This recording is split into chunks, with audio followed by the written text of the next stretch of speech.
La création d'Adam et Ève. Dieu créa Adam, le premier homme, à partir de la poussière de la terre. Il le plaça dans le jardin d'Éden, un lieu paradisiaque où il vivait dans la paix et l'abondance. Dieu donna à Adam la responsabilité de nommer les animaux et de prendre soin du jardin. Cependant, Dieu remarqua qu'il n'était pas bon qu'Adam soit seul. Alors il créa Ève à partir d'une côte d'Adam pour être sa compagne. L'interdiction divine, Dieu donna à Adam et Ève un commandement.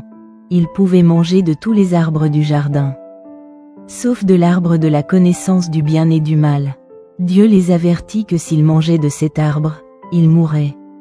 La tentation et la chute, le serpent, une créature rusée, tenta Ève en lui disant que si elle mangeait du fruit de l'arbre interdit, elle deviendrait comme Dieu, connaissant le bien et le mal. Ève succomba à la tentation, mangea le fruit, puis en donna à Adam qui en mangea aussi. Les conséquences: après avoir mangé le fruit, leurs yeux s'ouvrirent, et ils réalisèrent qu'ils étaient nus. Ils ressentirent la honte et se cachèrent de Dieu.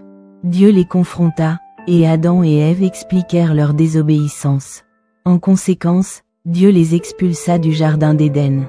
La vie de l'humanité commença alors avec des souffrances, des luttes et des difficultés, mais Dieu promit un jour de restaurer les choses.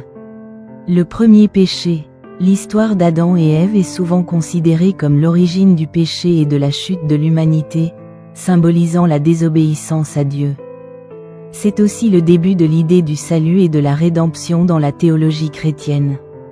Cette histoire est essentielle dans la tradition chrétienne et juive, et elle a de nombreuses interprétations spirituelles et théologiques.